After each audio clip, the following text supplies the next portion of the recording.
bid'ah, dan lain sebagainya. Ajaran Ahlussunnah meliputi ini, saya mengkilas balik kemarin materi yang sudah saya sampaikan sehingga biar teman-teman tidak lupa gitu nggih. Bidang akidah mengikuti paham Imam Abu Hasan Al-Asy'ari dan Abu Mansur Al-Maturidi atau Al-Maturidi. Ini kalau bidang akidah ini sering ditanyakan loh ya. Dalam bidang akidah Ahlussunnah wal Jamaah mengikuti paham siapa? Nah, paham Imam Abu Hasan Al-Asy'ari dan Abu Mansur Al-Maturidi. Dalam bidang fikih mengikuti paham salah satu dari 4 madhab, Imam Hanafi, Maliki, Hambali, Syafi'i. Kalau NU itu mengikuti Imam Syafi'i, tapi tidak terus dong menyampingkan 3 imam yang lain, tidak. Beliau masih di Imam Syafi'i masih menghargai pendapat dari 3 imam tersebut.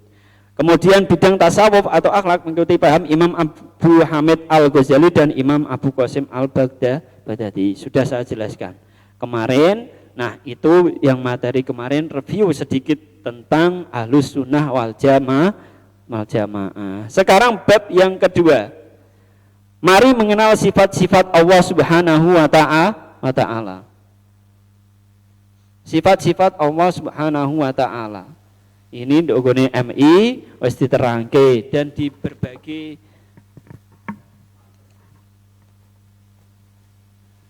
berbagai pelajaran-pelajaran yang lain sudah dijelaskan juga. Saya hanya menyingkut sedikit, bahasanya gitu, biar teman-teman tidak lupa. Di tauhid sudah dijelaskan. Kemarin juga Pak Agus sudah menjelaskan juga.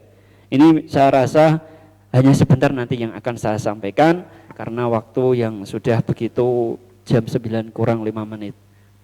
Sebagai umat Islam wajib hukumnya mempelajari ilmu tauhid. Ini hubungan kita dengan Allah Subhanahu wa ta'ala. Di antara pembahasan ilmu tauhid itu ada yang namanya tentang sifat-sifat bagi Allah. Nek kita di MI atau di SD atau di diniyah iki wis paham mesti. Selalu kita dengar wujud, qidam, baqa, mukhalafah dan sebagainya sampai seterusnya. Tapi di MTS kenapa kok itu dimunculkan lagi? Iya, supaya benar-benar ini tertanam di dalam hati dan kita memahami hal itu. Nah, ini. Malah dogone GNU juga sekarang di sini. Ini materi baru ini. Karena kalau tahun kemarin tidak ada materi tentang mengenal sifat-sifat Allah di GNU loh ya. Kalau di tauhid sudah pasti itu karena ini berkaitan, kan begitu.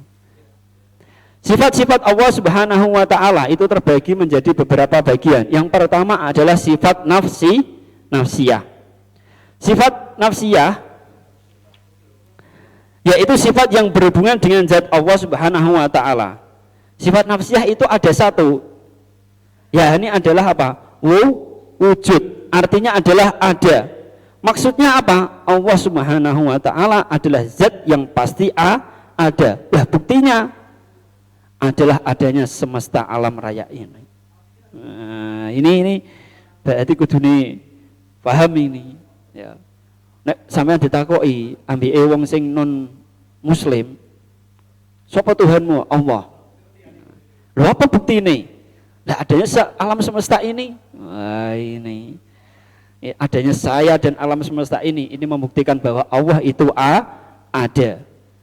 Sifat mustahilnya adalah Adam, ya, ini adalah apa? Tidak ada. Adam kudus dan lain sebagainya. Artinya Adam apa? Tidak ada. Inna rabbakum wahul ladzi khalaqas samawati wal ard al-ayah. Nah, ini yang menerangkan bahwa sifat wujudnya Allah Subhanahu wa ta'ala adalah ditandai dengan adanya ciptaannya, yakni keberadaan langit, bumi, ars, malam, siang, bulan, bintang dan lain. Itu sudah ada dijelaskan di Al-A'raf ayat 54. Nah, itu kalau teman-teman besok nek pinter kan wes ngerti paham dalil-dalile, ya memang kudu memahami. Calon-calon kiai, amin. Calon-calon kiai ini berarti ada 500 calon kiai kelas 7, 500 lebih. Kemudian yang B, yakni adalah sifat salbiyah. Sifat salbiyah adalah sifat yang hanya dimiliki oleh Allah Subhanahu wa taala. Sifat salbiyah ini ada 5 sifat, yaitu adalah qidam, baqa, mukhalafatu lil hawadisi, qiyamuhu binafsihi, wahdaniyah. Jadi udune paham pembagian-pembagiannya. Ya ini saya hanya mengikut sedikit ini, sebab di tauhid kalian sudah disampaikan nanti secara gamblang oleh beliau bapak-bapak guru yang mengajar. Pak Fathul Qorib pun juga kemarin sudah menyinggung tentang hal ini. Sifat kita memiliki arti bahwa tidak ada permulaan bagi wujudnya. Artinya apa? Ya ini adalah terdahulu.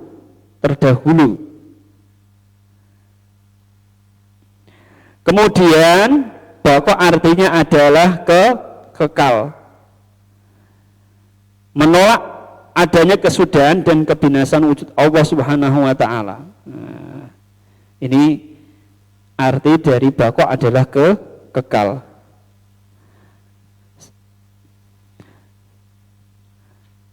Kemudian yang ketiga adalah mukhalafatul hawadisi, artinya tidak sama dengan yang baru, atau di sini adalah makhluk.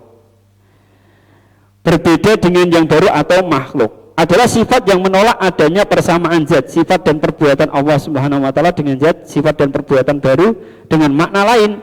Allah Subhanahu wa taala tidak seperti makhluknya. Apabila Allah menyerupai makhluknya, niscaya Allah adalah baru. Dalam hal ini adalah seperti hadis, sedangkan Allah baru adalah sebuah hal yang mustahil. Sifat mustahilnya adalah mumasalah tulil hawati.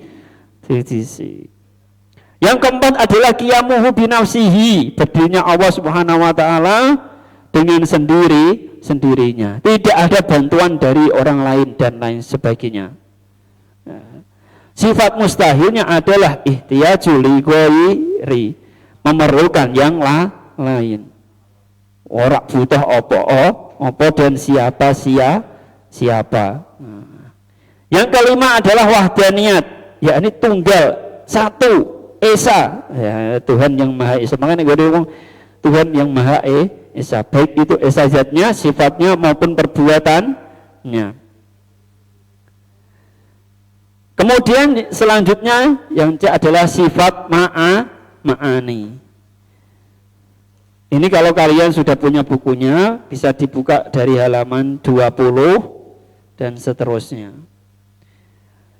Ma'ani adalah pembagiannya. Ma'ani itu apa? Sifat yang pasti ada pada zat Allah Subhanahu wa taala, dengan sifat itu menunjukkan kekuasaannya. Sifat ini ada 7, yaitu qudrah, iradah, ilmu, hayah, sama, basar dan kalam.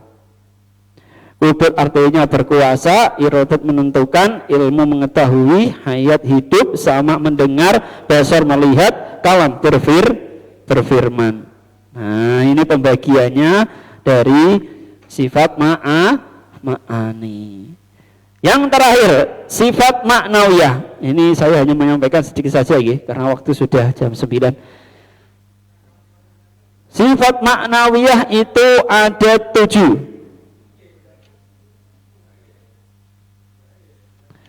Apa saja?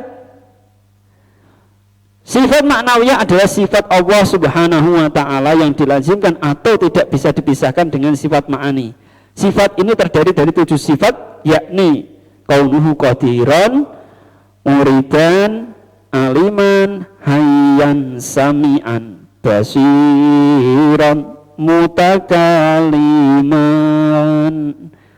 Nah, ini qadiran artinya keberadaan Allah Subhanahu wa taala adalah maha yang kuasa. Muridan, keberadaan Allah Subhanahu wa taala maha yang menghendaki. Aliman, maha mengetahui. Hayyan, hayyan itu maha hidup. Ini kalau di lahir kalian itu maha mengetahui, aliman, ini salah ketik ini. Maaf. Sami'an itu adalah maha mendengar. basiron melihat, dan yang terakhir adalah mutakaliman, adalah maha berfirman. Mustahil maksudnya, kalau mutakaliman itu mustahil jika Allah Subhanahu wa taala bisu atau tidak bisa berbicara. Nah, ini kalau kalian baca di halaman 20 sampai 30 semuanya sudah disampaikan di dalam buku panduan yang kalian pegang. Ya, ini hanya sekedar di dalam di dalam KN1 ini hanya sekedar mengikut sedikit berkaitan dengan sifat-sifat Allah. Ada 20.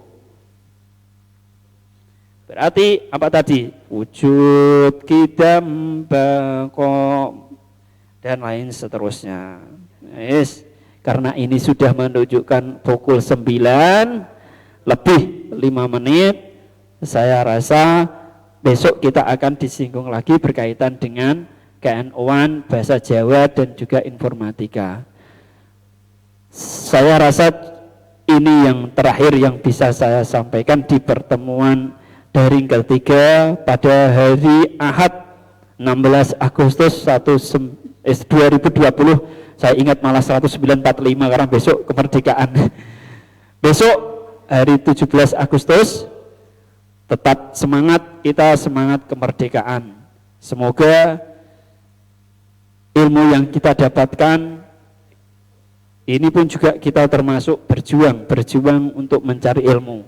Kalau dulu para pahlawan kita sudah berjuang untuk memerdekakan negara kita, kita yang menjadi sebagai pewaris bangsa harus bisa benar-benar menjaga kemerdekaan itu demi kesatuan Republik Indonesia, dan tanggung jawab kita adalah mempertahankan. Dan teman-teman, cara mempertahankan untuk siswa apa? Belajar dengan sungguh-sungguh. Saya rasa demikian. Semangat kemerdekaan tidak mengurangi rasa kita untuk semangat belajar. Semoga sampai kapanpun kita akan terus belajar dan belajar. Terima kasih dari saya. Mohon maaf jika ada kekurangan dan kekhilafan, kekurangan yang saya sampaikan ataupun dan sebagainya, kurangnya saya dalam menjelaskan ataupun dan sebagainya, mohon untuk dimaafkan. Teman-teman bisa membaca materinya sendiri di materi KN1 kelas 7. Kalau misalkan KN1, kalau bahasa Jawa tadi sudah saya sampaikan, nanti disampaikan lewat grup via WA. Terima kasih dari saya. Sebelum acara ini ditutup, mari kita berdoa terlebih dahulu. Namun sebelum berdoa dimulai, saya pribadi mohon undur diri dan minta maaf yang sebesar-besarnya. Wallahu muwaffiq ila aqwamit thoriq. Assalamualaikum warahmatullahi wabarakatuh. Berdoa dimulai. Maulaya salli wa salim daiman abada ala habibika